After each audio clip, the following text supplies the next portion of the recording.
to listen to the Lap Traffic Podcast. What is up, Lap Traffic Nation? Welcome to episode 201 of the Lap Traffic Podcast. I am your host, the Professor Brandon Crowd. Wow, what a week it was, Lap Traffic Nation. Coming off an epic, record-breaking episode 200 last week. Man, it was so much fun. So much emotion behind it. More than I anticipated, to be honest. It was so fun to record last week. A lot of work went into producing last week's show, if you will. That many people on one show had to start recording early. The interviews were scheduled a lot earlier than usual, mapping out the best spots to put in each interview, scheduling the live calls with some of the Lucky Dog regulars. Definitely a lot more than the usual, but man, it was so worth it. It was so incredible. Great feedback so far. I hope you enjoyed it. If you haven't listened, go back and check it out. You have to go check out episode 200. That is for sure. Oh, man. Well, I hope you all had a fantastic weekend. It was busy and fun up here, as usual. Friday was pretty laid back, but Saturday did some errands in the afternoon. Saturday night had some friends over, including Brad, Andrea, and Chloe Yunker, which it's always a great time when you hang out with Yunker Motorsports.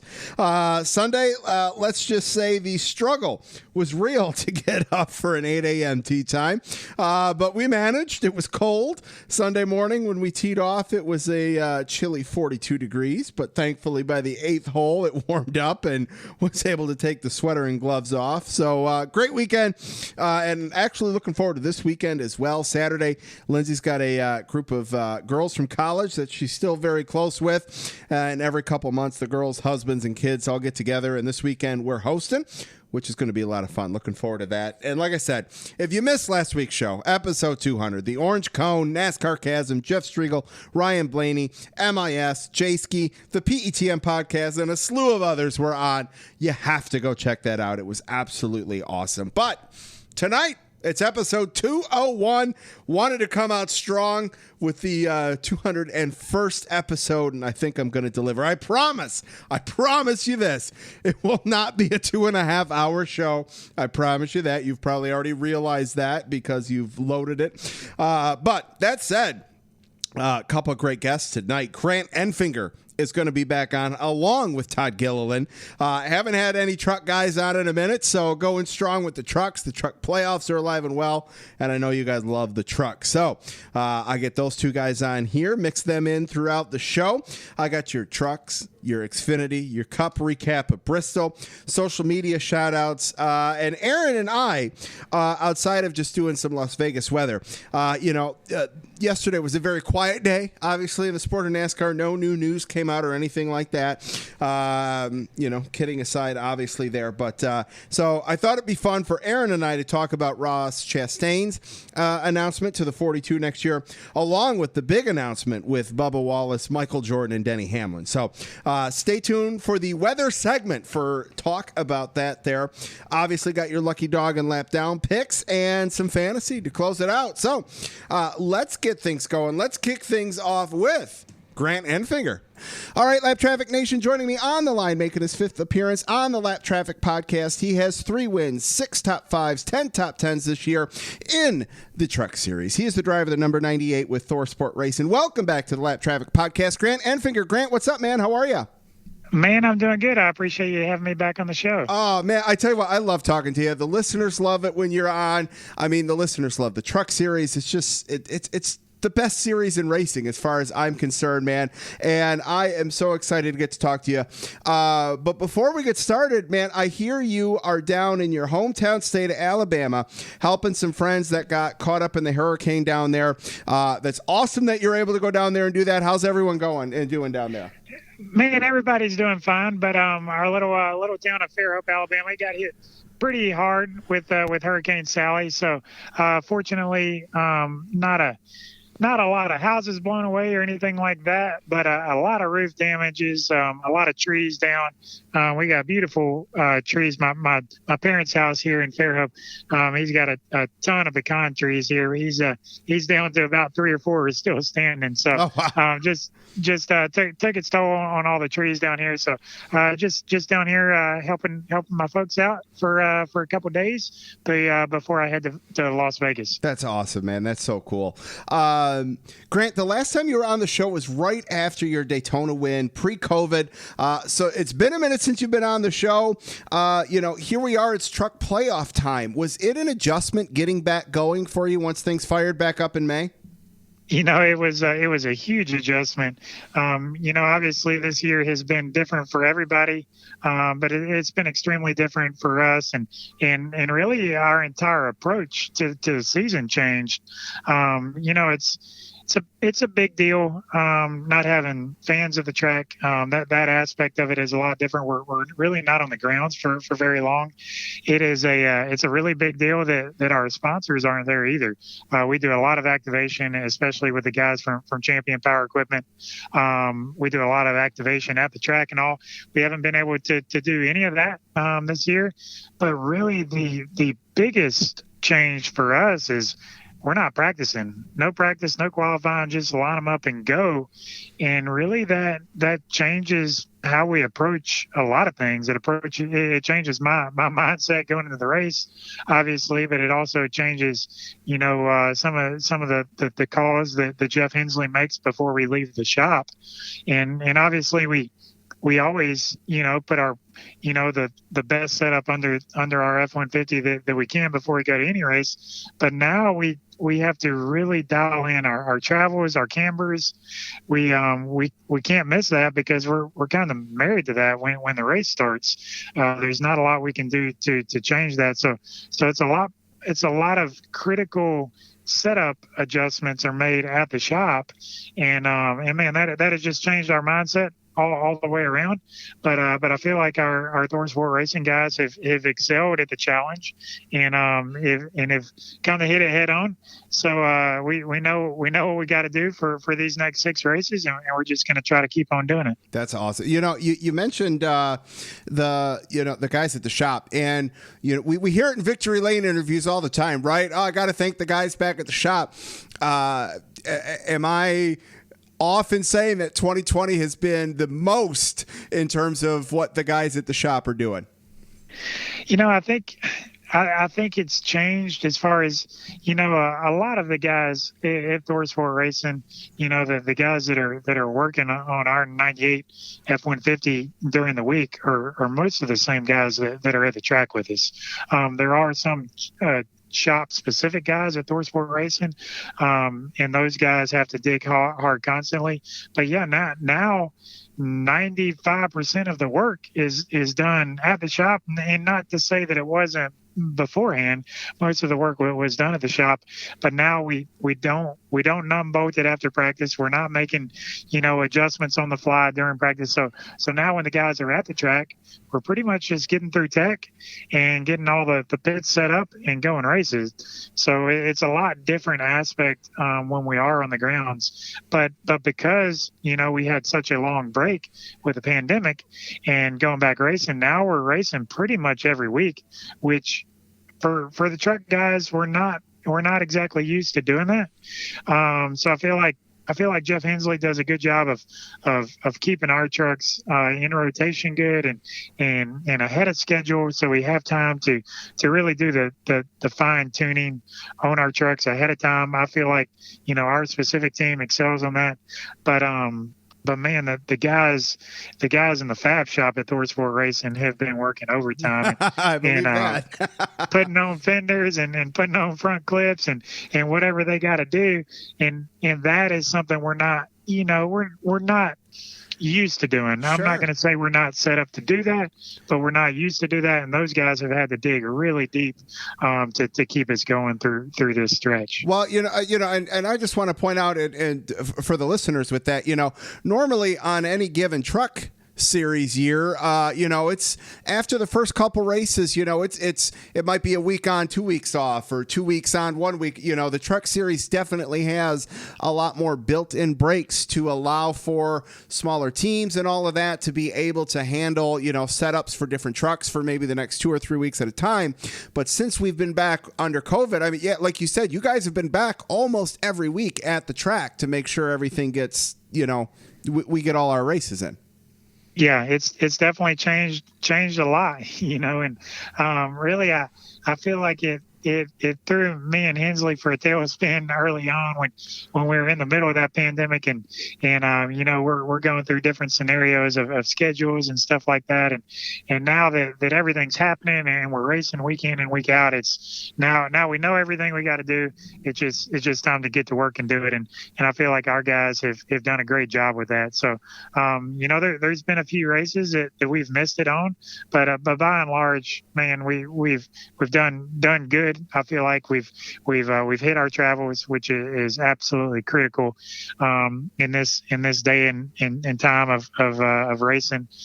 So we do that on a regular basis. We for the most part have hit the balance good. There's been there was a stretch of races in there that I feel like we're kind of digging a hole in the first stage, but man, we would dig ourselves out of it the second stage and the final stage. But man, it's kind of like everybody says, we're all in this together for the most part. Everybody's got the same marching orders. Everybody is going through this the same. But I feel like this championship is going to come down to the guys that have adapted the best, and the guys that are just getting in there and giving it all they got. Absolutely. No, I absolutely love that. I'm so geeked and pumped for the playoffs. I love my trucks, man. Grant, so let's talk about the last two races. You get the win at Richmond with a great battle with your teammate Matt Crafton. You pick up the first win at Richmond. The trucks haven't been there in 15 years. This past Thursday, Bristol started on the pole, finished 6th, top 10 car most of the night. Talk about what you guys were able to hit on for Richmond and where you guys kind of maybe just fell a little short at Bristol to not really get up there and compete for the win on Thursday night.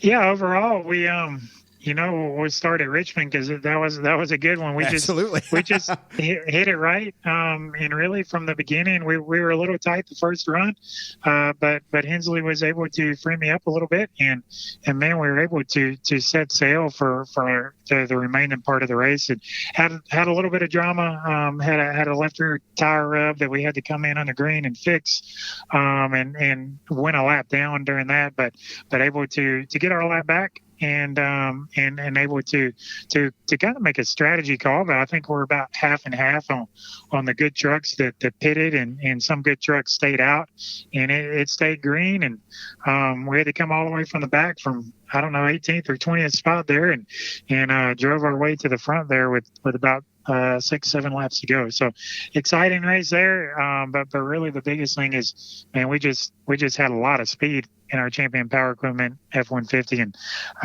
that definitely made all the difference. And then going back to Bristol, which was like you mentioned last Thursday night, started on the pole and just bumped the splitter a little bit at the very beginning of the race, and fell back to second.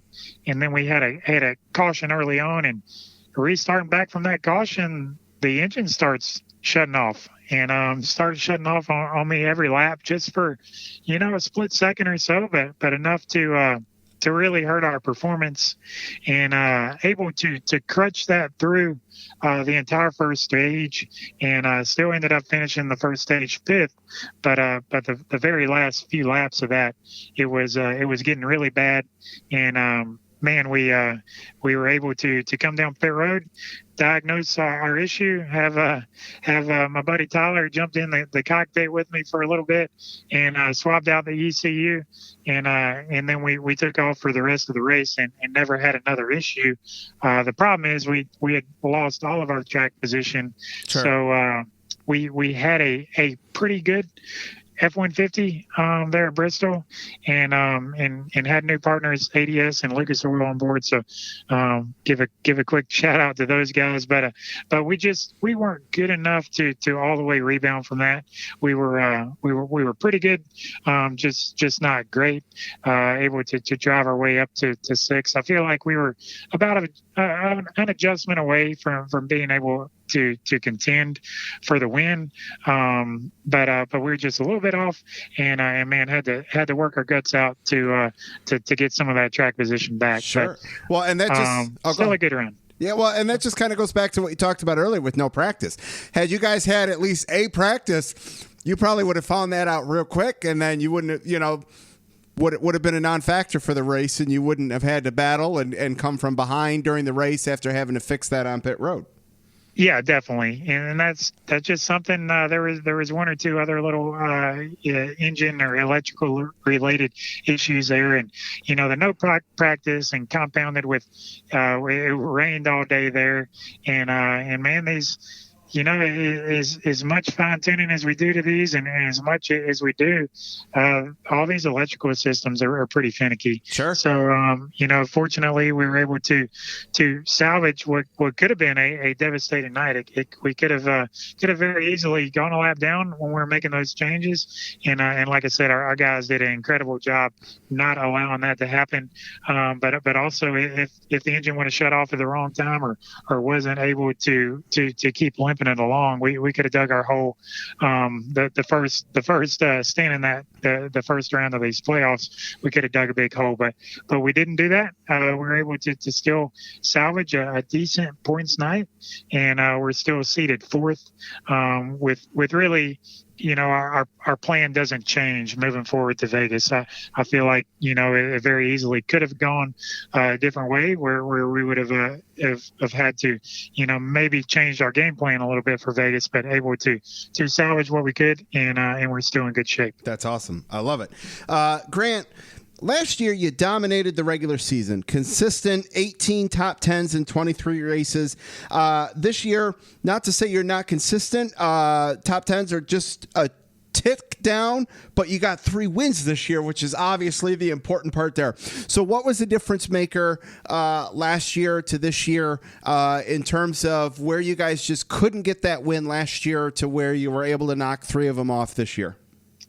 I think the biggest win, or the biggest thing for us is winning early. We're able to win right out of the gate at Daytona, which solidifies our spot in the playoffs, which allows myself and Jeff Hensley to be more aggressive. Sure. So I feel like we won Atlanta with some aggressive play calling at the track, and also some aggressive settings from the shop. So I do credit our Atlanta win to the fact that we were already locked in. I feel like that had a lot to do with the fact that we were able to get another one. I don't know if it had anything to do with Richmond. I feel like we just hit it all at Richmond. Yeah, we just did our job at Richmond, I think. But I will say it. I mean, we have not been our normal consistent this year. We just haven't, and I think a lot of that is because we've just been a little bit more aggressive, and we've taken more risk. But also, some of this stuff just hasn't worked out. For whatever reason, last year, even when we were off a little bit, we could still contend for a top 5 in just about every stage. And not to say that we were running top 5, but we had the speed, and even if we were a little tight or a little loose or we missed something, we could crutch it along and still be all right. This year, and I think some of it is a no practice deal, but some of it is the increased amount of good competitive trucks that we have this year. There's another 5, 6, 7 trucks that can win races that are racing with us each and every week this year. So now when we miss it, now we're running 12th, 14th, and I mean, racing our guts out, trying to get into the top 10 to just get any kind of stage points. And that's really been the biggest difference for us. And man, it seems like this year you don't have to miss it very much to be, mid-pack. running with those guys, and the air gets progressively worse. Every spot you move back, Absolutely. the air gets so much worse, and it's so much harder to run. But man, it's tough. But I feel like when we have been able to hit it this year, we haven't taken advantage of every situation, but we've taken advantage of a lot of them, and that's why we got 3 wins to our credit this year. For sure. Grant, last year, we just talked, dominated the regular season there. Thor had a great regular season last year, and you guys as an organization had one of the most strange and odd exits in the playoffs that I couldn't have even dreamt up. What happened to you guys as a whole at Las Vegas last year? You guys are headed back there this weekend. I imagine you guys as an organization have had this track circled since last year. Yeah, it was, I always watch, last year's races, but before we go to the track and all that. And man, it was heartbreak all over again watching this one. But yeah, just kind of incredible turn of events for us last year where all three, well, we have 4 Thor Sport Racing F-150s, but 3 of them all blew up. Ours blew up first, which eliminated us out of the playoffs right off the bat. And then Crafton and Sauter blew up literally on the same straightaway on the same lap. My God, that was so weird, man. and then our teammate, he was on his way to blowing up, and then lo and behold, they find out every truck there was on their way to blowing up. The number 7 cylinder there, it was just leaned out. The settings were wrong, and it just basically for simplification, it was leaning out all the motors, and just the climate in Vegas, and they're just a goof up in the settings, and sure. And anyway, it was definitely a strange turn of events. Definitely, you don't ever want to be eliminated from the playoffs, but to have something kind of goofy out of your control doing that was definitely something that still stings for us. So yeah, we want to go back there and get some redemption. I feel like really all of our teammates were pretty quick there earlier this year. We were decent in parts of the race. We ended up getting in a wreck earlier this year at Vegas, but we showed some speed, especially in that second stage before that happened. And our teammate Johnny was really fast there earlier this year. So I'm anxious to get back there. I definitely feel like it's a place that we can win at. But really, we just kind of have to do us. We don't really have to worry about it. Our standpoint right now, and really all we can look to is Vegas, is to just worry about ourselves. We don't really have to worry about everybody else. If we can, just have a good solid night and hopefully contend for a win at the end, it would definitely alleviate a lot of stress to go ahead and win at Vegas before we end the final stand of the first round there at Talladega the following week. Well, Vegas is from a numbers standpoint, it's definitely would appear to be one of your favorite tracks. You got to win a bunch of top 10s there. Would you view it as one of your favorite tracks? Because, like I said, you've definitely had a ton of success there. I feel like overall the mile and a halves in general are pretty solid for us, sure. Especially Thor Sport Racing in general seems to excel at these mile and a half tracks. Us on this 98 team, we've been a little bit hit or miss, but I go back. We were trying some stuff earlier this year because we could. We had that benefit of locking ourselves in early, so we were able to try some stuff. But there were some tracks earlier this year, Vegas being one of them, that we ran pretty decent at. There were some others that we were trying some stuff at that we didn't run good at. But I definitely feel like we have used this season to learn a little bit, and I feel like we can go back there and and not have to trick anybody, not have to throw any Hail Marys at the shop, either the shop or the track. Just kind of be solid, and I feel like if we are solid, and we hit all our settings right, we can still contend for a win. That's awesome. I love it. All right, Grant, I'll end it with this. We'll have some fun with this last one here. So at the start, it took me a minute to put two and two together in terms of all the times we've talked before, but you're from Alabama. Alabama, obviously a big college football town and state and all that. And your organization, ThorSport Racing, is out of Ohio. The Buckeyes, I'm a Wolverine, maize and blue. Like, it's amazing. I feel like that we've got such a great relationship that we have, man. It really is. So I don't mind the Michigan so much. Obviously, we can't stand Ohio State. They're right underneath Auburn as far as the most detested teams that we see. But yeah, fortunately, our team owner Duke Thorson, who loves everything to do with Ohio except for sports up there, he seems to hate the Buckeyes with the same passion I do. So we definitely have that going for us. I love it. That's hysterical. I love it. Man, Grant, this was so much fun, man. I love having you on. It's great to talk to you. Just to give you the 411, last week was episode 200 of the show, and I wanted to kick off the next 200 episodes with a great guest, and I'm so glad you were able to make this work, man, because you're kicking things off for the next 200 with episode 201, man. So I'm so happy that we were able to make this work.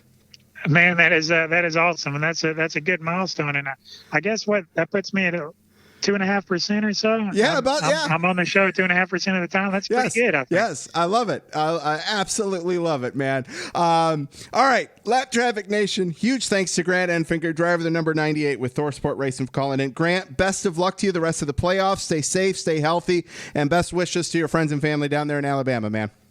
All right, thank you.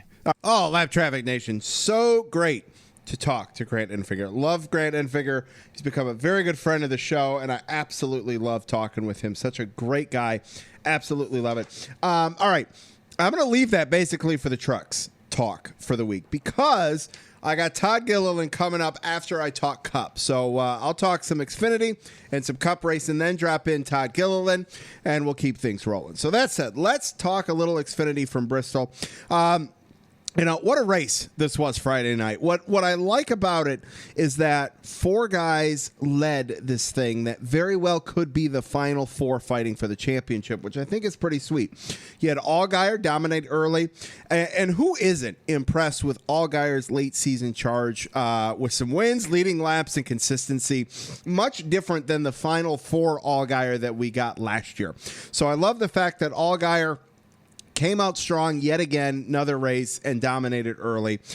You had Cindric, who's already clinched the regular season championship. You had Ross Chastain, who's still hunting for that first win this year. And I'll be honest, I so thought he was going to do it Friday night. He looked strong. I thought the cards were aligned, that we were going to go and smash some watermelons. And then, of course, you had Chase Briscoe go out there, put on one hell of a battle at the end with Ross and Cindric to go out and grab the checkered flag. And you got to look at Cindric. He was up there contending, finished third with basically no power steering. The dude wheeled that car, that's for sure. So, Briscoe, I don't want to say he was on a losing streak or anything, but he obviously cooled off a little bit from his stretch there, late spring, early summer. Comes out, puts a stamp on it, and picks up another win. Now that the playoff grid is officially set, it's been lap traffic official for about a month in the Xfinity Series, but now that it's recognized and officially in the books, let's talk about that a minute. Briscoe's win knotted it up with him and Cindric, which is pretty crazy.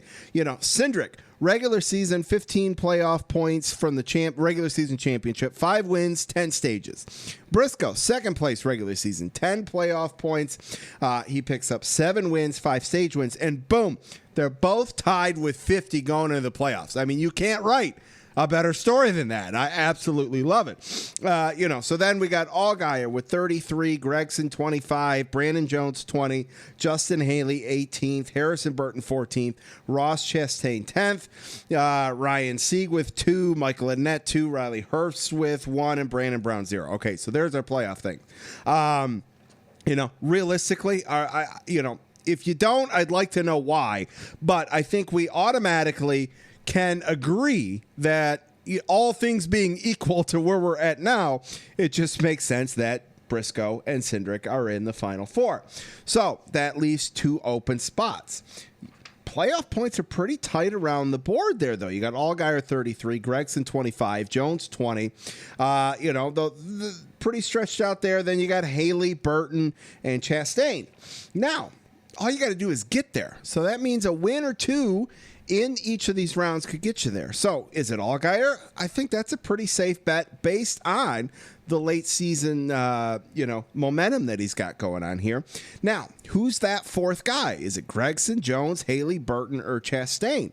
I think you could make the case for any one of those guys because they've all shown glimpses of brilliance. So it's who's going to show that glimpse when it counts. And like I said, I think you could make the case for any one of those guys. Now, do I think any one of those guys are going to go out there and get it and win that championship and steal it? I think at this point it would be a steal. You're going to steal it from Briscoe or Cindric is where we're at. I'm not sure. Anything can happen, but I definitely am excited now that we've got the grid set. You guys know I went on rants upon rants about that. I'm excited to see where we go from here with the Xfinity Series for the rest of the season. All right. Let's talk a little Bristol Cup. And man, what a fit. We got some great finishes to the races this weekend at Bristol.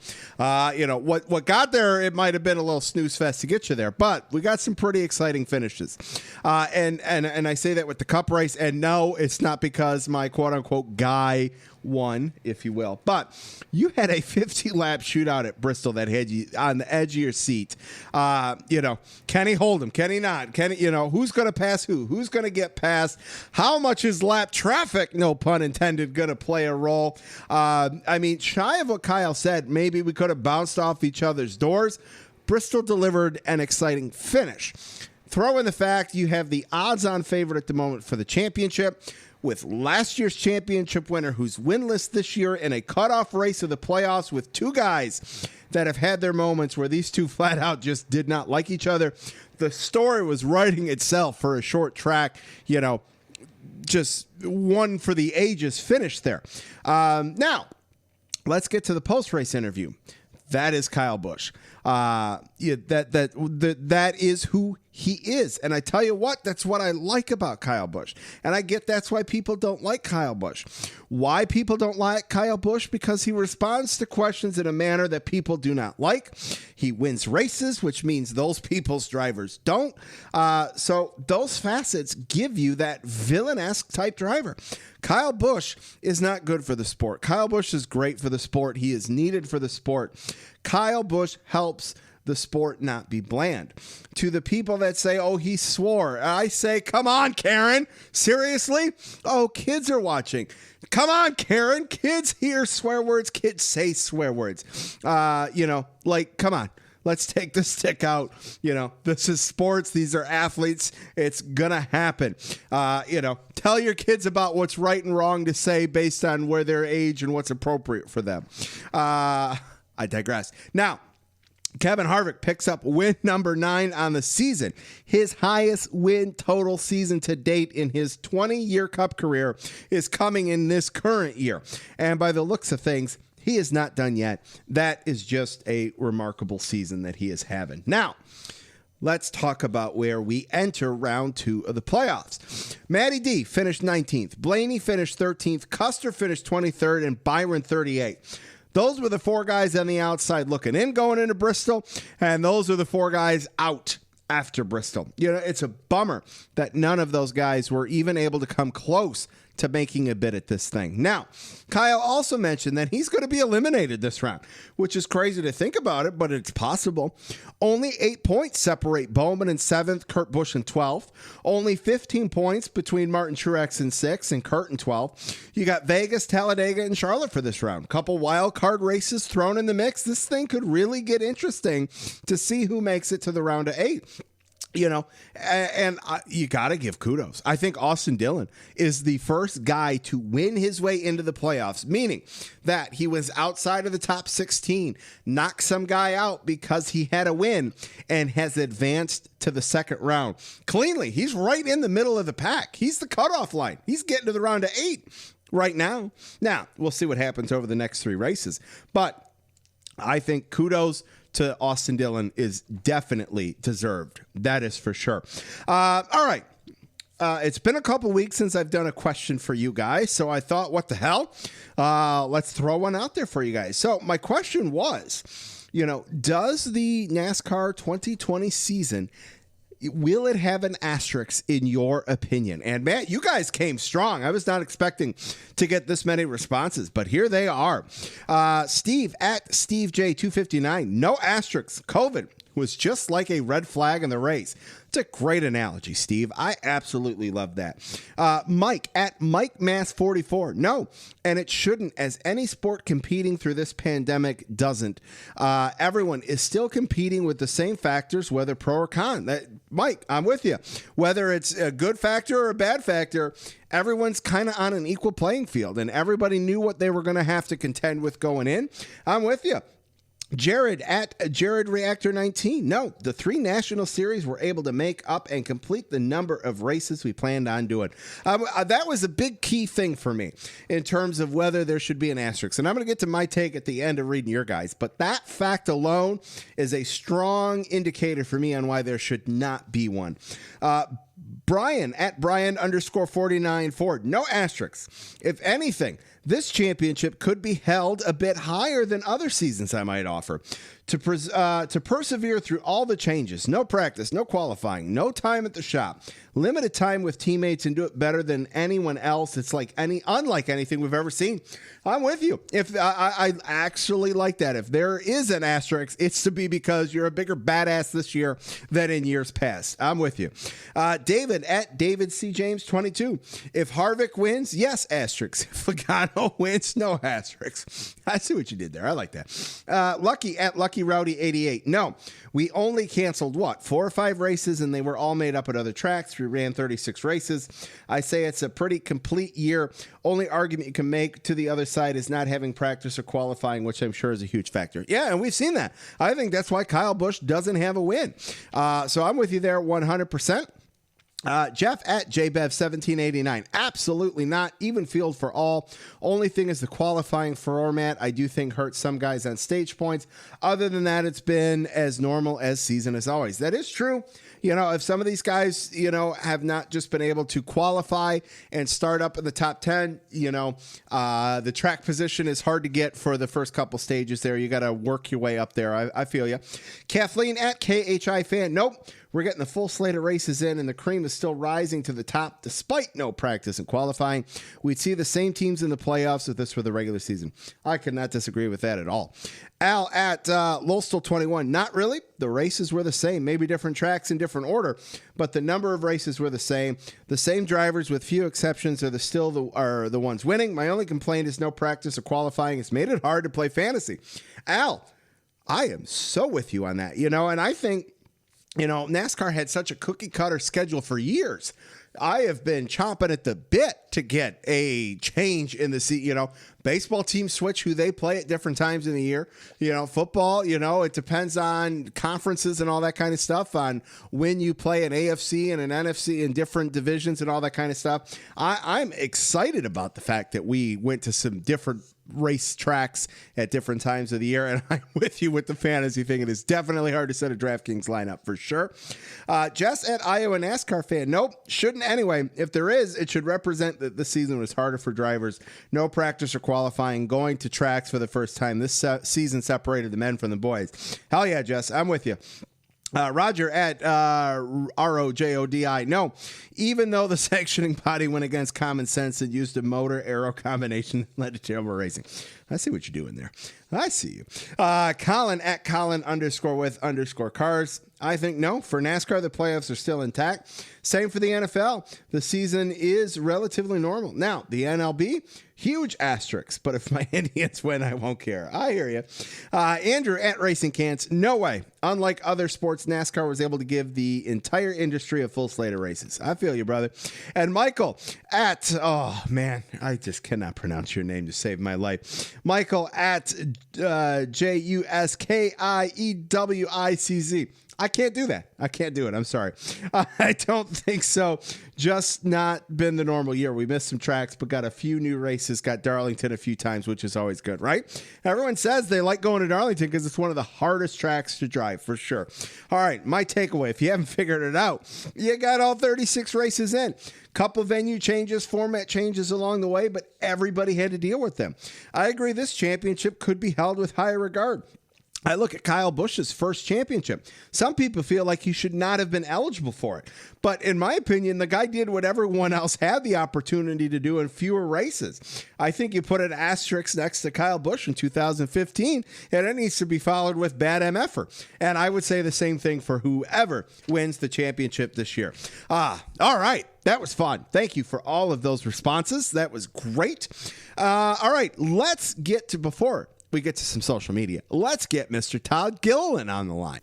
All right, Lap Traffic Nation, joining me on the line, making his second appearance on the Lap Traffic podcast. He has 9 top 10s this year and has 35 top 10s and 65 starts. That's right, over 50% of the time he's gotten a top 10. He is the driver, the number 38 in the Truck Series with Front Row Motorsports. Welcome back to the Lap Traffic podcast. It's Todd Gilliland. Todd, what's up, man? How are you? I'm doing good. There's some good stats for us. So, absolutely. Hell yeah, man. We've been having a good year so far. Yeah, no, you guys are doing great. You know, last time we talked was last year. New team this year. It's great to see that you were able to pick up right where you left off with the consistent finishes and all that. But what were some of the new challenges that you faced at getting acclimated to the new team? Well, I think just building the whole team, with Front Row Motorsports never having a truck team before, we kind of had to gather all the people it took to go out and do this. So I think that was the biggest thing just at the beginning of the year to, I think we were prepared for Daytona and Vegas. Those are the only 2 races we got in before the COVID break. So those 2 were good. We could kind of regroup after that and get going again. But I think just gathering the correct people is tough. Sure. Yeah. No. That's it's like an expansion team in the stick and ball sports. Like you're not just looking for one player. You need the whole echelon. You need everybody. So yeah, I could only imagine that definitely had to play a little bit of a role early on in the offseason and all that before things got going for sure. Todd, looking back at some of the numbers this year, you've got a ton of success at the 1.5 mile, 2 mile tracks. We got Vegas, Kansas, Texas coming up here for you guys. Which one of those are you the most excited to get back to? I think Vegas this weekend. I'm super excited. We're bringing a brand new truck. We're pretty much bringing everything we got. So I'll be interested to see how we run this weekend, but I think we're still getting better, that's what I keep saying to everyone. And, it's hard to still be getting better at this point of the season, but it's also a good thing. We run consistently well, I'd say. There's still some more speed to be made up. We know that, and we're still working on it, but, we still think our potential is much higher than we're at right now. So I think we're going to see a little bit more of that this weekend and hopefully continue that throughout the year. That's awesome. Yeah, for sure. Now let's talk about the short track side of things. Obviously, the numbers aren't there on the short track as they are for the 1.5 mile and 2 mile tracks. What are some things that you, the team, can look to improve upon, even with a couple ones that we've got left this year and looking into next year? Yeah, I think Gateway is one of the places that we're going to keep looking back to. Obviously, we're super fast there. It's still 1 point. It's over a mile racetrack, but it has short track tendencies, and setup wise, we're close. And even at Richmond, we were running top 5 for a portion of the race, and guys took tires. Alternate pit strategies kind of got us there at the end, And also we just didn't have the long run speed. But, there's little pieces of hope in there that you can go out and kind of dissect. And, there's speed at times throughout the race, but, like you said, we got to put together whole races on the short tracks. And it's the same tire as Gateway. So I think, it can get you down if you look at the bad stuff. So, we're just going to keep focusing on the good parts of every race and put together our best effort for the short tracks. Absolutely. No, that for sure. Todd, in the, kind of, I mentioned a minute ago, the stick and ball sports around playoff time, if a team doesn't have a lot of players with playoff experience, we've seen teams use that to their advantage and rise. And then we've also seen teams, fall short. This being your first time in the truck playoffs, how did you, the team, handle the playoff nerves going into Bristol this past Thursday night?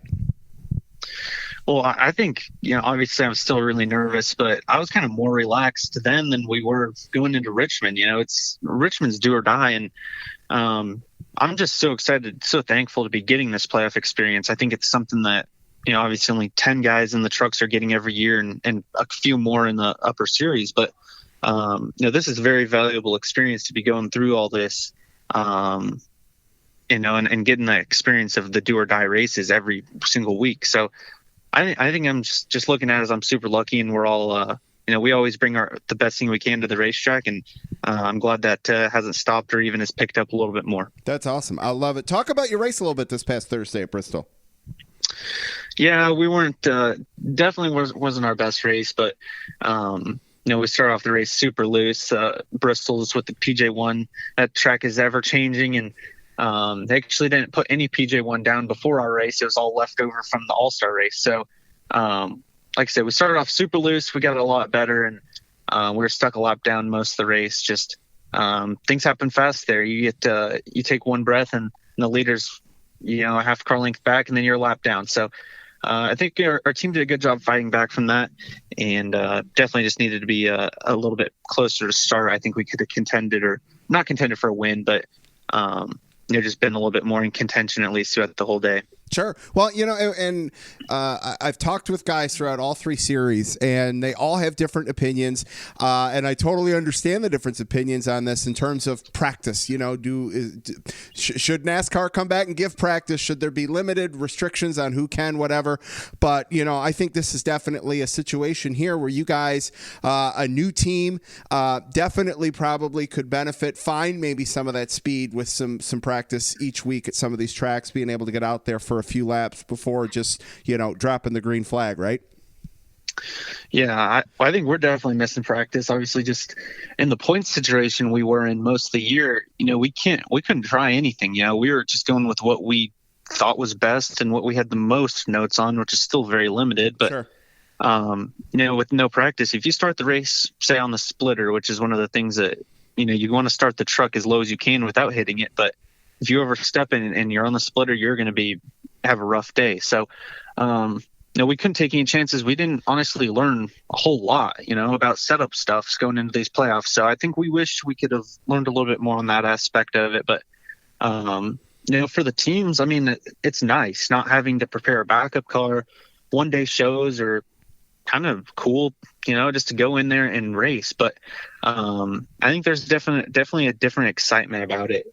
Going in there as a driver, you're nervous, and there's a ton of unknowns. So I don't know. I think there's positives and minuses to everything, but I think if there's going to be a mix, I think that'd be really cool. But I think this year in general is just showing you how much is actually possible for NASCAR, and I think that's been the coolest part for me. Absolutely. I am with you 100%. I know the listeners are as well. Just in terms of the changes, NASCAR was forced to kind of go and make some changes to get the season in for all three series. So hopefully NASCAR, I don't want to say stays as aggressive, but isn't scared to make changes to make the racing and all that better across all three series, whether it's schedule changes, tire change, whatever it may be. I think NASCAR actually did hit a home run this year in terms of getting everything in. So that's absolutely awesome. I'm with you there, man. Have you talked to your crew chief at all about a game plan for this week yet? You know, it's Las Vegas. It's a mile and a half. It's in your wheelhouse. But then next week, the cutoff race, Talladega. You know, you guys going to go out there, go for broke this week so that you don't have to worry about Talladega as much. What's the game plan for these last two races here? Chris Lawson has been crew chief for me, and he was actually my crew chief in K&N, and we won a lot of races together. So the confidence is there. But I think just going into Vegas, like I said, it's a brand new truck, and we're 8 points out of the playoffs, and I still think that's very achievable. You know, go out and win a couple stages, or top 2 or 3 points can swing very quickly. Absolutely. So that's our plan for this weekend: get maximum points, and obviously, hopefully, we can go out and get a win. But I'm super excited for Talladega. Also, I love that place, man. It's super speedway racing is a lot of fun, and but also, there's just you have to be close enough to be able to get in on points, and then from there, you kind of just have to be aggressive all day and be okay with the outcome. I love it, man. Todd, where can everybody follow you on social media? Give the sponsors a shout out, all that good stuff. Yep. I'm at Todd Gilliland _ on Twitter and Instagram, on Facebook, and, Speedco, Frontline Enterprises, all the sponsors, Black's Tire. We've had a lot of great partners come on board to make this year possible, and it's been growing for all of us. So huge thank you to those guys for sticking with us, all the fans. Hopefully you guys are listening and can be at the track soon. Oh, man, I can't wait to get to the track for sure. All right, Lap Traffic Nation, huge thanks to Todd Gilliland, driver the number 38 with Front Row Motorsports, for calling in tonight. Todd, best of luck to you the rest of the playoffs. Stay safe, stay healthy, and look forward to talking with you soon, man. Yep, thank you very much. Well, great to talk to Todd Gilliland there. Great to get him back on the show. Best of luck to him, as well as Grant Enfinger in the remainder of the NASCAR Truck Series for sure. And all right, I think it is time for a little Lap Traffic social media. Everybody, make sure you check out the website, thelaptrafficpodcast.com, Facebook, The Lap Traffic Podcast, YouTube, The Lap Traffic Podcast, Instagram and Twitter at Lap Traffic PC. Listen to the show on iTunes, Podbean, or wherever you listen to your favorite podcast. And hey, did you know that you can just tell Alexa to play the Lap Traffic Podcast, and she will? How cool is that? Some giveaway stuff. All right, so congrats to the big Hunt Brothers Pizza Lap Traffic 200th episode giveaways. They've already gotten their prizes and have tweeted that out, which is absolutely awesome. And about 70 followers away from giving away the rear quarter panel from Eric Almirola's car. Cannot wait. I've got a box. It's ready to go. All I need is 70 more followers. So go check out social media for the rules and all that good stuff there. Shout outs to new followers. Matt Ryan at Swole Grandpa from New York, big NASCAR fan. Terrence at Rose _ Terrence from Texas, big Harvick fan. Brian at Brian Cooper 79, big Almirola and Gilliland fan. Well, hey man, go win a piece of his car. And you've got to love the fact Todd Gilliland was on the show tonight. Kyle at Kyle Toll 844-02486, big NASCAR Martin Truex Jr. fan. Welcome to the show, guys. As well as sending out some prize packs last week. I probably sent out about 20 koozies as well, which is awesome. If you want a free koozie, all you got to do is go to the website, thelaptrafficpodcast.com, fill out the contact page with your name and address, and I will send one out to you for free. All right. That's going to do it for social media. Let's get Mr. Aaron Studwell on the line. All right, Lap Traffic Nation, joining me on the line. You can follow him on Twitter at RaceWeather, along with Brian Newdorf, keeping us up to date on all the weather shenanigans that we have dealt with this year. Welcome back to the show, Mr. Aaron Studwell, sir. Good evening. How are you? Good evening, sir. I'm doing well, and yourself? I am good. Back to normal now this week. It was fun last week with both you and Brian on the show. Well, fantastic show, and definitely 200 was a milestone, and looking forward to going forward with everything. Man, 400's just around the corner. It will be here before you know it, that's and you know story. That's true, too. Yes, yeah, yes. Yep, that's true. Especially if we up the number of shows next year, which is a possibility. It's crossed my mind. Do you have approval to do that? Well, so here's the thing. I don't necessarily. However, this is a test. This is a planted, seeded test to see if the wife listens. So we'll see. Like if tomorrow afternoon I get a text that says "F you," there's no way in hell, then I'll know she listened. If not, then I know I've got time to work on it. What also may bring her in is her own microphone. Yeah, that's not happening. Okay. Yeah, this is a solo game. Yeah, that's not happening. That ain't happening. But yeah, we'll see what happens. All right, man. Let's. I had texted you earlier in the day to see if you'd have a little extra time. I mentioned it at the start of the show that we would talk about the Ross Chastain news and the Bubba, Michael Jordan, Denny Hamlin news. It was obviously a very quiet day yesterday. Nothing happened at all. So I figured it'd be a little bit more entertaining for everybody to have a dialogue conversation about those things versus just me rambling on about that. So let's start with Ross Chastain. He's going to take over the 42 next year, which I think is awesome. In my opinion, had he not had the full-time Xfinity ride with Kaulig this year, I think when things went down the way they did, I think he probably would have gotten the call up instead of Matt Kenseth. But obviously he had the obligation to Kaulig at that time. So excited, overdue, and, he doesn't have to worry about DC Solar this year or next year. Well, the other thing with the Chastain situation, having Kenseth in there, I think even if he didn't have the full-time ride at Kaulig or just had a full-time ride anywhere, it gives him a little bit more time to prepare. I think they get some good feedback from an experienced driver like Matt Kenseth that both teams, both the driver and the 42 team itself, benefit going into 2021. So it seems like they may have been either Kyle Larson was always not a big feedback guy. He really said he never really understood the cars. He knew how to drive. He likes to go out there, drive, have fun, but he was never, it's loose, it's tight, do this, do that. And maybe I'm loose and tight, not as much, but he didn't really go into the garage. He didn't understand how the cars worked. He just knew, okay, it's loose, it's tight, and then give it on a 1 to 10 scale. So I think having Kenseth there, even for 2/3 of a season, I think is beneficial to a CGR. Sure. No, I don't disagree with that at all. I know the fan. I mean, that is going to be a big fan move.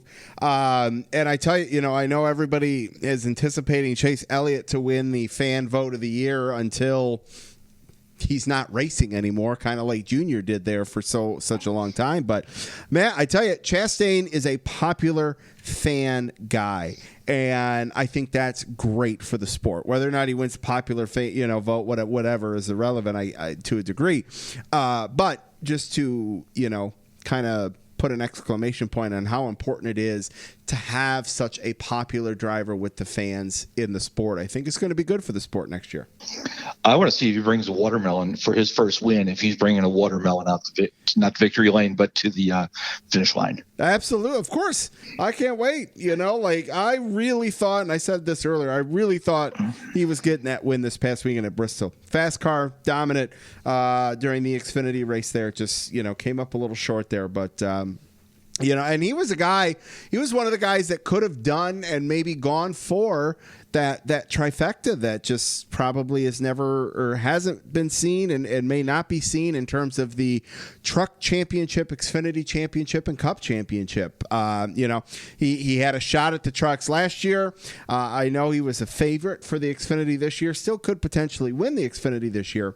But there's not many guys under the new format that can go and pull that off. So that would have been it seems like. And it seems like just I hate to say rushed, but they're moving up faster. That they don't necessarily stay in a level long enough to, there are exceptions. And I think you look at a Cindric or who's, I'm going to throw two names out there who've not won truck championships. Yep.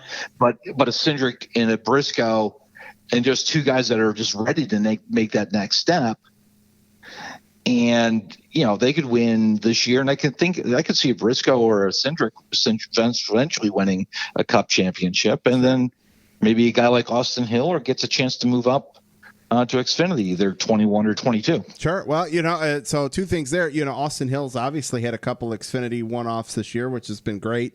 Right. And Briscoe today, I saw something that came out that he said that, if it's a matter of winning races at Xfinity or finishing 25th or 30th in Cup, I'd rather win races in Xfinity.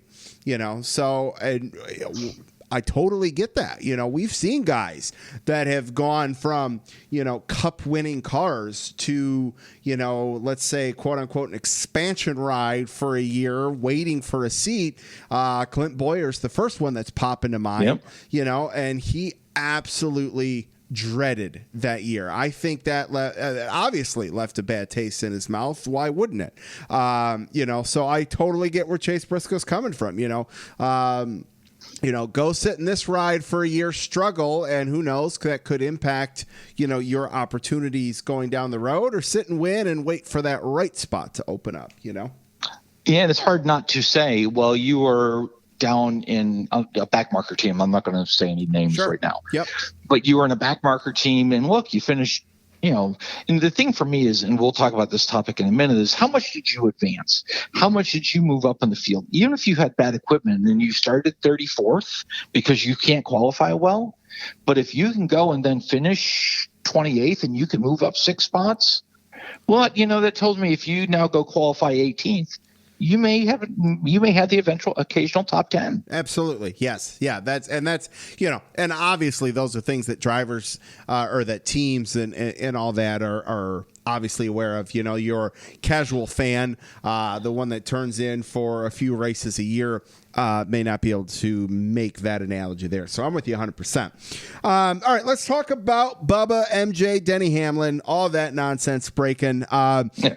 So funny story is that a couple buddies that are on an ongoing group text me today and said, Brandon, when is Michael Jordan going to be on the podcast? And I responded to them with, I've got a better chance of seeing Tom Brady and Kevin Harvick at my local watering hole on the same day and the three of us becoming best friends forever than I do of getting Michael Jordan on the show.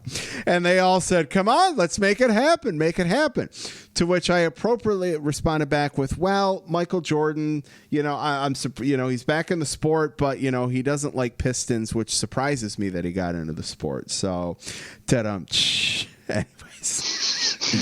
that's sad. I know that was a stretch there for a laugh. I get it. But anyways, I think it's great. I really think this is going to be great for the sport. We're getting a new owner. That obviously comes with resources. We've got Denny Hamlin that obviously comes with on-track experience, along with Bubba Wallace, who obviously has on-track experience, but also opens up and brings that diversity that, everybody wants and needs, whether it's NASCAR, regardless, sport, industry, whatever it may be.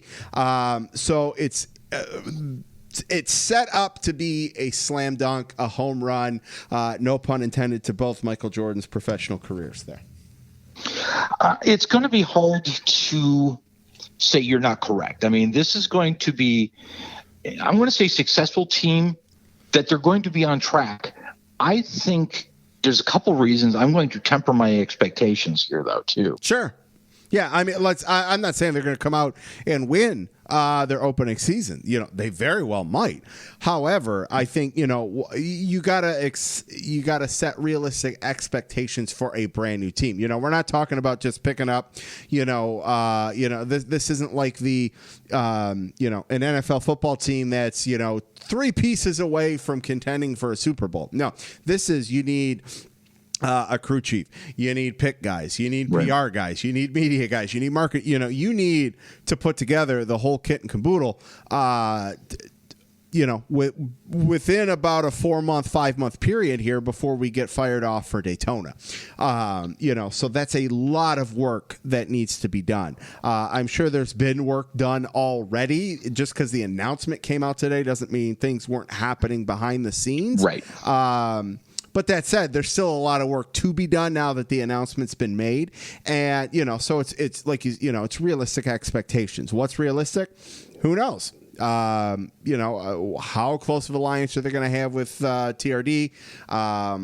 They'll be. I think they'll be very close with TRD.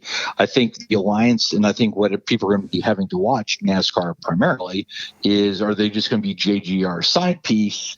Is it going to be a technical alliance? What is the relationship between those two teams going to be? Is it going to be, hey, we're still in the 2020, 2021 model? It's like, okay, we'll sell you chassis, and we'll give you some data.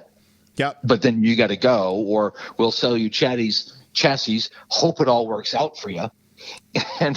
And that's the thing too. I mean, it's going to be a very expensive 2 years for this team, for a new team, right? Because obviously you got to get equipment to run 2021, and then you got to start all over from scratch with the next gen car in 2022. Yes, the new car tomorrow. So, and the thing I mentioned it to when I texted you back, and I think that you'd mentioned it earlier. There's very deep pockets here from Hamlin's side, from Jordan's side, and Wallace is coming over, and the number doesn't. I understand the scope of the numbers that go into the sport now. I understand the level of money that needs to come in, but he's going over with $18 million in sponsorship. Sure. Yeah, no, and that's a nice chunk. I mean, it's huge. I could be off here a smidge, but I believe in the years where Jimmy Johnson was winning championship after championship, I think Lowe's was somewhere in the upper echelon of 35-ish million a year. That's a little higher than my understanding, but and it doesn't matter. When we get up that high, I definitely agree with you. This is a big money sport. You've got to bring. And this doesn't, my opinion, and I'm not sure this doesn't happen without Bubba Wallace. And that's not saying he's not deserving this of the eligible free agents. He's really the most attractive. He's maybe the most attractive. Sure. But he's also brings a lot of experience. He brings a diverse audience, and he brings a lot of sponsorship money. Absolutely. Those are all very positives going into what I've got written down here is Jordan Hamlin Motorsports. Absolutely. So is he driving the 23? I mean, how do you not drive the 23? I mean, that has to happen. I mean, I don't care. I think Jordan would shell out, extra money to make sure he gets the 23. I mean, that would just 100%. That would just be so iconic. I mean, that's got to happen. It has to happen. And then at Chicagoland, it will be the Bulls on the hood. Well, of course, absolutely. That's if we get back to Chicagoland. In an MIS. Oh, they'll have the Bulls on the hood. Yeah, for sure. Well, and so here's the thing, too. Obviously, I think Denny Hamlin has, and I could be way off on this, but I think Denny Hamlin has some Jordan apparel. This opens up, I think, the opportunity for Hamlin and Jordan to make, more money. Like, Fanatics has handled the merchandise for NASCAR for the last few years. And in my opinion, it's been very bland. It's been very, all right, well, let's just take this color scheme and this number on this shirt and then convert it over for this driver, for this driver, for this driver. There hasn't been any uniqueness to it. Obviously, the Jordan brand and Nike have been successful with the college sports apparel. I wonder if that opens the door for anything like that, because Lord knows we need it from a merchandise perspective. I agree, but it's going to be also interesting to see, because I know how NASCAR works with its merchandising and its licensing, that if they're going to let them go out and do that. Now, Michigan has, and that's probably my best experience with having the Jumpman logo on the apparel, where I go to look at say MDen online or the official merchandise store, where a nice polo is $60 and a nice polo with Jumpman on it is $80. Yeah. Yee. Yeah, no, I hear you, but the thing too, like, so I get that with the Jumpman, like I go and buy a Patriots hoodie, if I spend 90, not 90, but if, a Nike hoodie with the Nike emblem is 75 and a non-Nike 65, is it worth 10 to 15 bucks for a nicer thread count basically and an emblem, and let's be honest, people will pay for it. People will spend 115 bucks on an elite die cast versus a standard die cast. You're 100% correct. I don't think that's. I honestly, I would welcome a Nike and Adidas as a something that can create and come out with some unique designs and quality material versus this Hanes cotton T-shirt that they reprint stuff on over and over again. I would very much welcome some change from a NASCAR merchandise perspective. And I'm talking to the guy who knows more economics and history than I do, but I'll go down to the basics. Competition drives that improvement. And sure. Having multiple vendors and saying, oh, yeah, I bought this from company X and it's falling apart and it's thin. I can see my hands through it. And I bought this from company Y. I may have spent $5 more, but man, look at the quality. I can wear this for years. Absolutely. Yeah. Here's a funny thing.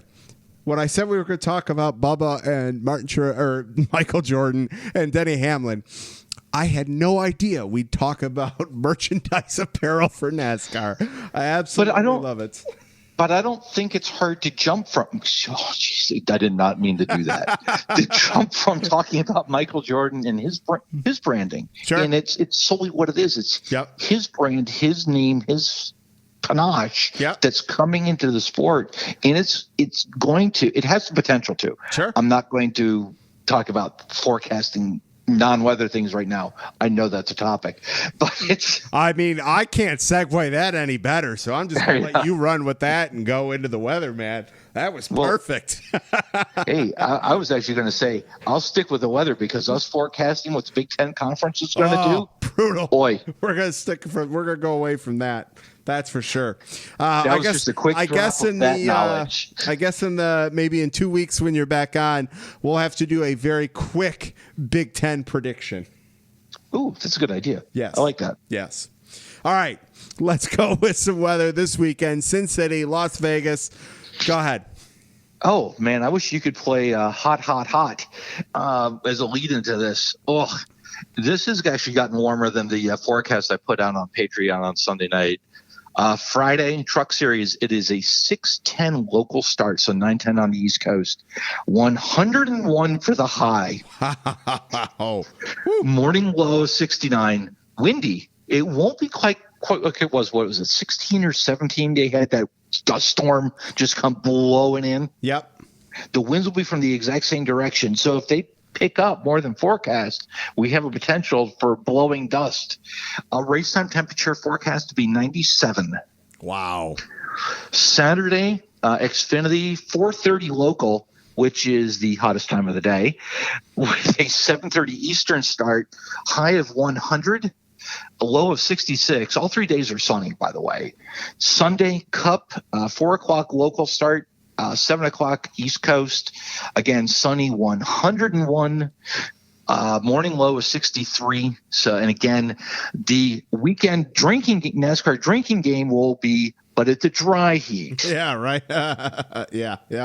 Well, and the fans don't have to worry about staying hydrated because unfortunately there won't be any there. So we don't have to say the 2-to-1 ratio there or anything like that. But man, maybe for the pit crew. Yeah, for sure. Absolutely. All right. Lap Traffic Nation. Huge thanks to Mr. Aaron Studwell. Make sure you follow him on Twitter at RaceWeather and Brian Newdorf at NASCAR_WXMAN. Sounds like it'll be a quiet weekend for you guys from an update perspective, but they'll be active out there on social media. Sir, great to talk with you, and we will catch you in a couple weeks, man. Sounds good. Looking forward to it, and have a great week. You too. We'll see ya. Always great to catch up with Aaron Studwell. Felt it more appropriate to play the silly season soundbite than the usual weather soundbite there to start that segment off there. But now it is time to get to this week's Lucky Dog Lap Down picks. Back to normal this week for this one as well. I am going to give it right now. My lucky dog, Kevin Harvick, lap down Ross Chastain, just because I thought he had it. Let's get to your tweeted responses. Scott at 1985 Wagner's Truck Series. Lucky Dog, Sam Meyer. First win in the playoff race. Lap down, Austin Hill. Fell off a huge cliff. Regular season champ to 4 laps down. Bad luck. Loved him tonight. Scott's Xfinity picks. Lucky Dog, Chase Briscoe got it back after a couple bad races.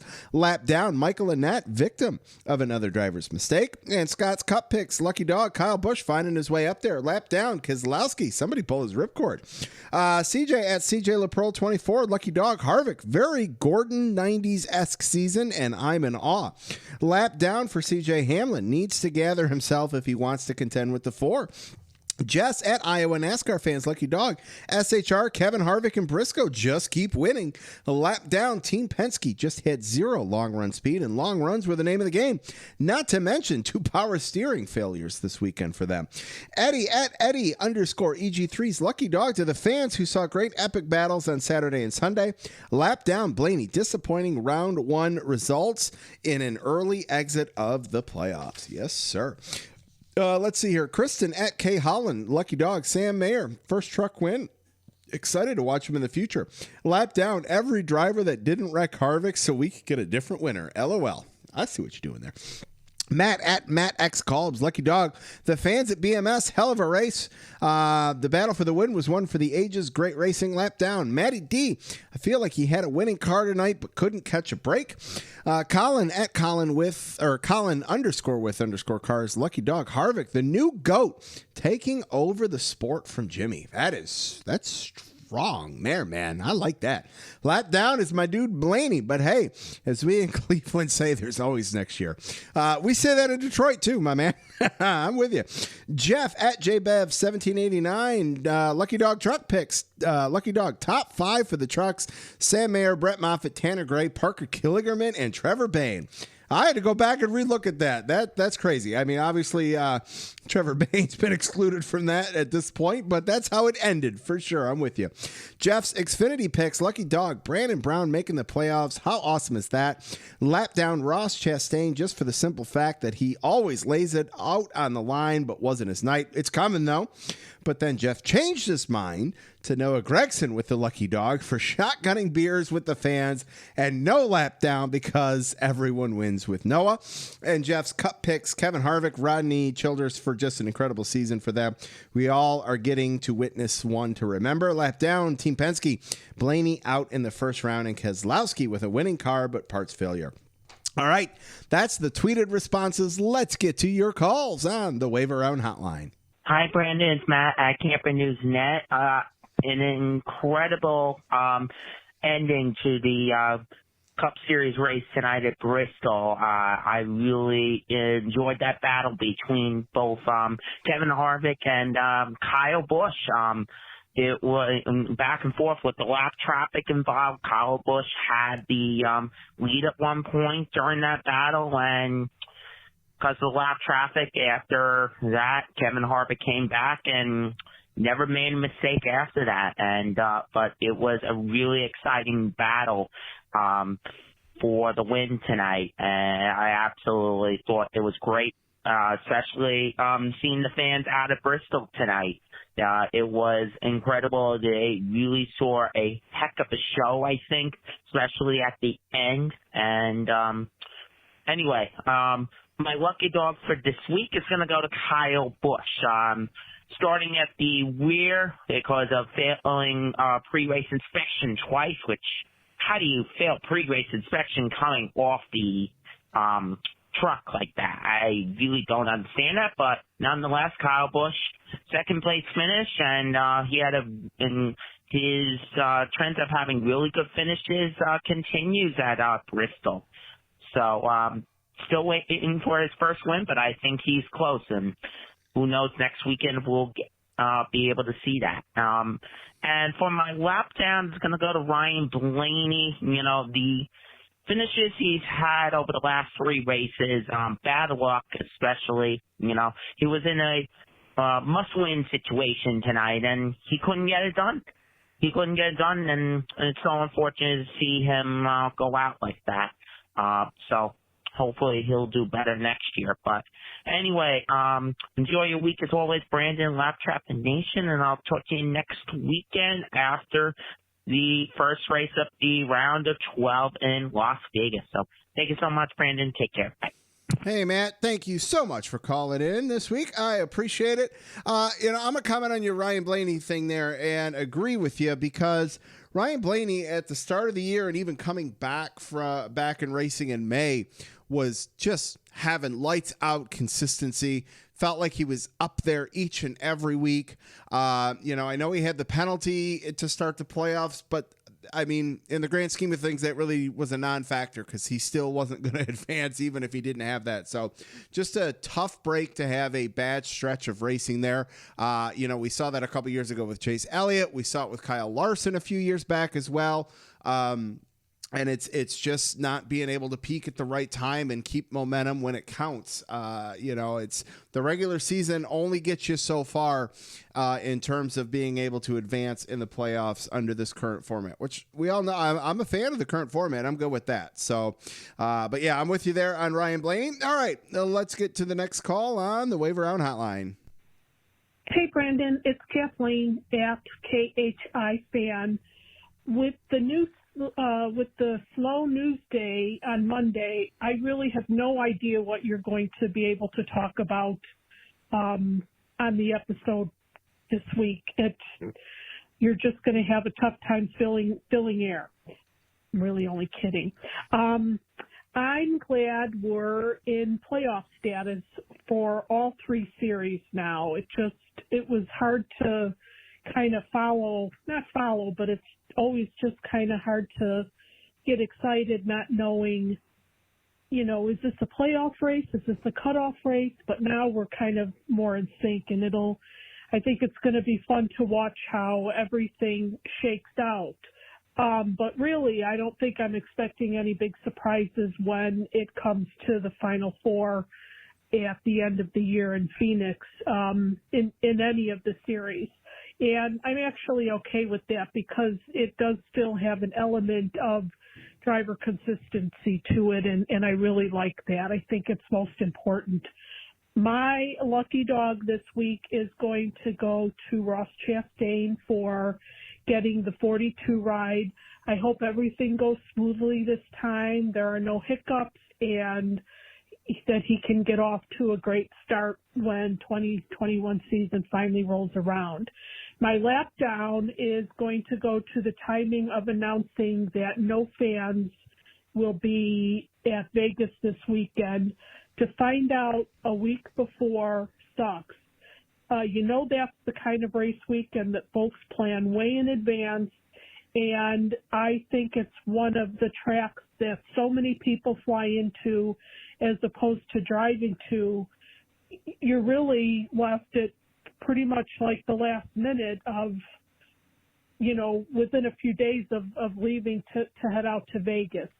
I really feel for all those fans. I know it's not the track's fault. It's more so, I don't know if it's state government, local government, but it just really sucks. I suspect people will be heading out there and, finding other things to do. Anywho, that's all I have for now. I'll talk to you later. Bye. Oh, Kathleen, thank you for calling in. It was great to talk with you last week. You're so right that, to find out a week ahead of time, that fans aren't going to be able to be there. It is definitely a bummer. I think you're spot on with the fact that NASCAR or Las Vegas is the one track that probably gets the most flown into traffic for sure, especially because NASCAR being, more centrally located on the East Coast, and who doesn't love going to Vegas? Because like you said, people are going to have to find things to do. I think they'll find things to do. That's for sure. But, definitely that's a great point there for sure. And I think Chastain will be okay because, DC Solar isn't involved this year. So I think all should be good there. So, all right. Thank you for calling in. As always, appreciate it. Got one more for you guys on the Wave Around Hotline. You know who it is. What's going on, Lap Traffic Nation? Boys for the Wave Around Hotline at Racing Chance, the 20%, calling in post-Bristol. Another race where I feel like our expectations far, far, far outseated the on-track product of the night. I feel like that's kind of been the theme in 2020. I didn't think it was an awful race, but it definitely wasn't a good race. As I always say, I don't think a good finish ever makes up for a lackluster, 80% of the race. I think from now, I think until the rest of the season, I'm just going to expect a boring race, and maybe I'll be surprised every now and then. But overall, I wasn't really all that thrilled. I thought the racing was the playoff drama was non-existent, and it just kind of was what it was, I guess. Similar to Richmond, similar to the Daytona Road Course, we were expecting way more than what we actually got for those races. And I feel like it's kind of been the case all year with that. So that's that. A lap down has got to be the guys that were eliminated, especially William Byron, man. That was shaping up to be a pretty good battle for the bubble. And then we didn't even get a replay to see what happened, so I don't know what happened there. I guess they can't cover a half-mile track with cameras, but that's neither here nor there. Lucky dog's got to be Kyle Busch. First time we've seen a life out of that team in 2020, and I wonder if that's going to be a sign of things to come. I know, Vegas and some of these tracks aren't really his best tracks coming up here in the round of 12, and he doesn't have a lot of playoff points, so he could be someone who might just not make it to the round of 8. Kind of surprising, but that's been his season so far, so that'll be that. Another night race coming up in Vegas. I've got low expectations, so maybe I won't be disappointed. Have a good week, man. Mr. Andrew Cansian, thank you for calling in, brother. All right, so a couple of things to touch on there from what you said. Kyle Busch, not his best tracks potentially coming up. And, hey, he said in his presser, he ain't making it to the next round. So, I don't know how much of that is mental versus, toying with the media members and all that kind of stuff. But, I'm sure he feels he isn't going to make, there's nothing to support why he would, so to speak, right? Based on where he's at and the results that have been there so far. He obviously has put together a couple good races. If he strings together, some 3 top 2s, he'll make it, but with Talladega being in there, we obviously never know what's going to happen with that one there. And, I feel you on Bristol. I guess I obviously can't give an unbiased opinion to your comments at this moment in time. So we'll leave it at that. All right, Lap Traffic Nation, that is going to do it for this week's Lucky Dog Lap Down Picks. Back to normal this week. You guys came strong, which I absolutely love. Cannot wait for next week after Las Vegas. All right, Lap Traffic Nation, it is time to wrap this thing up with this week's Lap Traffic Fantasy segment. Just a reminder, get your picks in by Thursday at midnight. Keep the Twitter interaction up and all that good stuff. We are down to 12. That's right. This past week at Bristol, as the Cup Series lost 3 or 4, we lost 4 as well. This week's week highs were Joe Houston and Robert Riggs, who've been killing it as of late.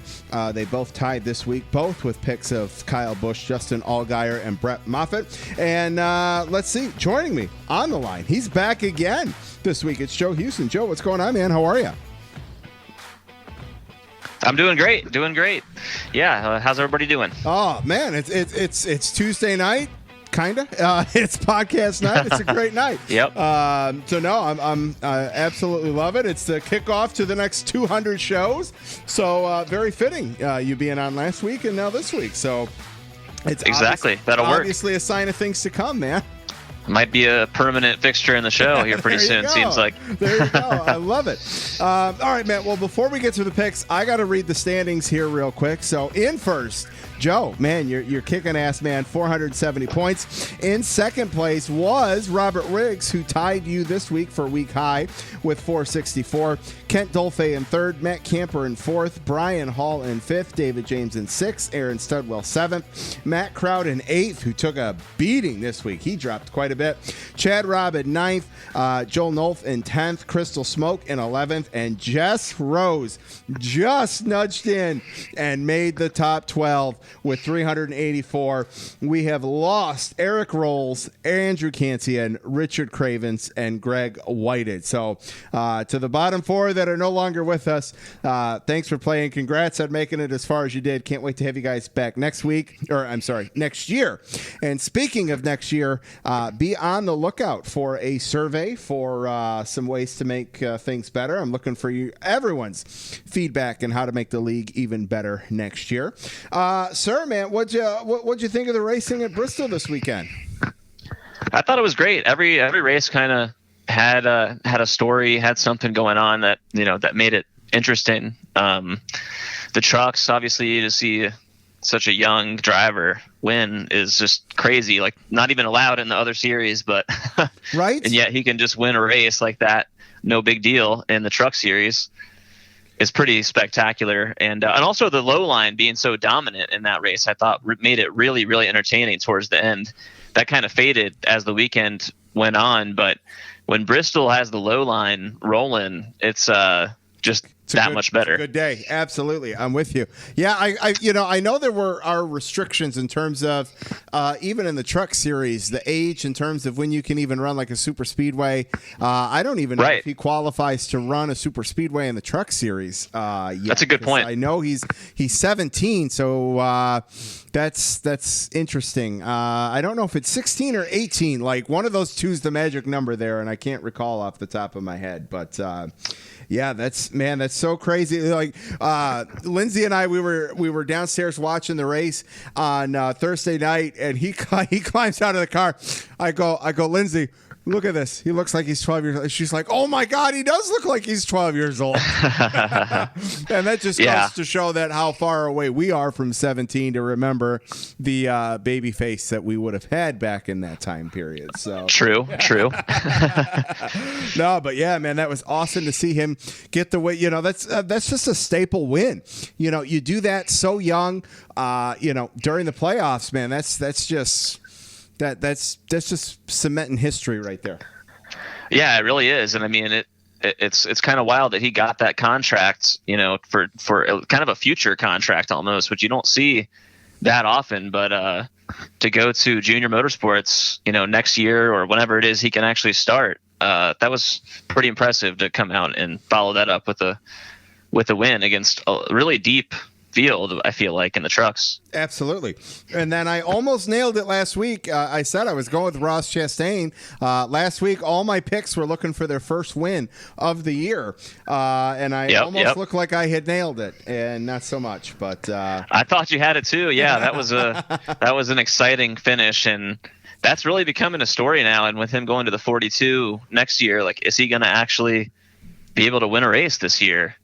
For college, I don't know. There's not that many chances left. I'm no longer as confident as I was a few weeks ago. Right? Yeah, and it's still, for me, I still feel the same way about him as I do Kyle Busch, in that I still feel like any day he could win, and we can't be surprised about it. And if 3 more follow, I still wouldn't be surprised about it. But like you said, we're getting down to crunch time. Like, if you're going to do this, like, it's go time, dude.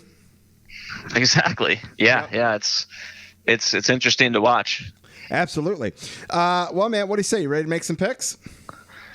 I got one comment on the Cup race real quick before we move on. Yeah. So just, I wanted to say, you mentioned Kyle Busch. This was like, I've never really been a huge Kyle Busch fan, or Kevin Harvick fan for that matter. Just, I was Casey Kane. I've mentioned this before. Now I kind of just cheer for whoever, $100 or whatever. But even removing the fact that he was my fantasy pick, I found myself actually rooting for Kyle Busch, because compared to Harvick, at least this year, he feels like an underdog, which I never thought I would say that. Like Kyle Busch, exactly. And he calls out, and I mentioned this earlier in the show, he mentioned in his press conference that, someone asked him a question and he goes, it doesn't matter. We're going to be eliminated this round anyways.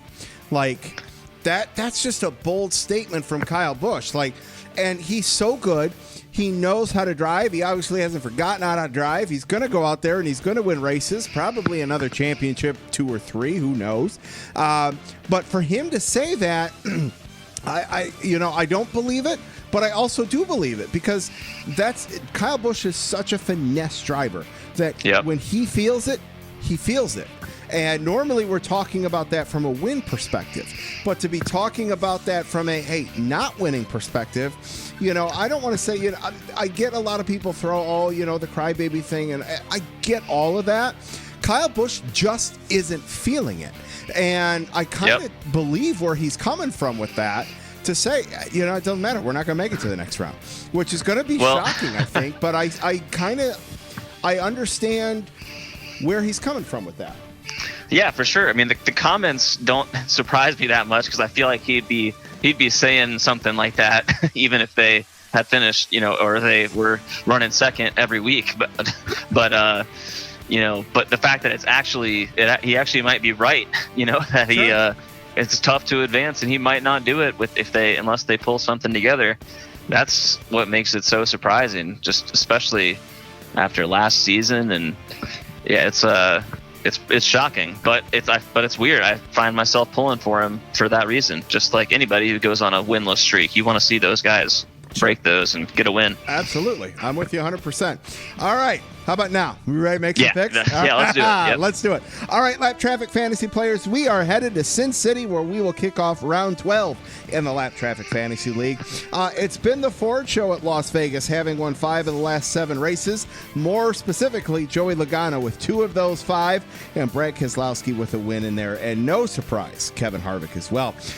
If you want to test Toyota, Martin Truex Jr. has got the lone 2 victories mixed in there with all those Ford wins, but it is Las Vegas, and it is the Busch Brothers home track. What if the Kyle Busch momentum train starts this weekend in Vegas? I'm a betting guy, and that sounds tempting. Let's put it that way. All right, if you made the round of 12, do you start pulling the heavy hitters out now and using them, or do you try to sneak your way into the next round before you got to start using them? Who takes the checkered flag? Who starts the round with some lady luck on their side? We will find out this weekend. But first, it is time for our picks. All right, man, we'll start with the Truck Series. Who do you got? So the Trucks was the one that had me hung up the most. Like, the Trucks is just so wide open. I could see 7 or 8 different guys making the final 4 and almost as many winning it. So this one was tough for me. This race came down to like Zane Smith, Brett Moffitt, and Austin Hill. And part of me wants to go with Moffitt just because he's going to start up front, but I think I'm going to go with Austin Hill for this one. Austin Hill, I like it.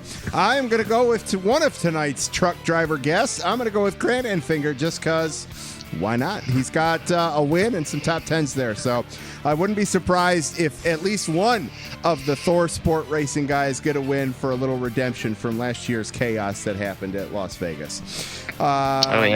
Over to the Xfinity Series, sir. Who you got? Xfinity, I'm going to go with Austin Cindric. Austin Cindric, safe pick there. Him for a while there, him and Chase were kind of going back and forth with wins. So Chase got the win last week, so Austin this week. I'm going to ride the Ross Chastain train either until he gets the win or the season ends. So I'm going on a record now. Ross Chastain is going to be my Xfinity pick until that happens. So I like the strategy. You'll definitely pick his first win. Right? You can say tell him that you picked him. Exactly. Yes. And then we'll finish it up with the Cup on a East Coast Sunday night race. Who do you got for Cup in Las Vegas? I'm going to double dip with the Penske guys in particular with the 22 car, so I'm going to go with Logano. Excellent. All right. I'm going to ride, I'm not in the playoffs, so I can kind of just have fun with this. So I'll take the Hometown boy. I'll go with Kyle Busch. Why not? All right. There we are. All right, man. Those are our picks. Cannot wait to see who you guys take. Joe, great to have you back on the show. And who knows, at this rate, we'll talk to you next week, too. Yeah. Sounds good. Let's talk to you next week. All right, man. Take it easy. We'll see you. All right. See you later. Bye. All right, Lap Traffic Nation, that is going to do it for episode 201 of the Lap Traffic Podcast. Make sure you check out the website, thelaptrafficpodcast.com, like on Facebook, The Lap Traffic Podcast, follow on Twitter and Instagram at LapTrafficPC, subscribe, download, all that good stuff. Huge thanks to Grant Enfinger, Todd Gilliland, Aaron Studwell, and Joe Houston for calling in tonight. Next week, I am very excited about this one. Making their Lap Traffic debut, CJ Wolliver from Fox. Don't get caught chasing the lucky dog. Make sure you tune in each and every week to the Lap Traffic Podcast. See ya!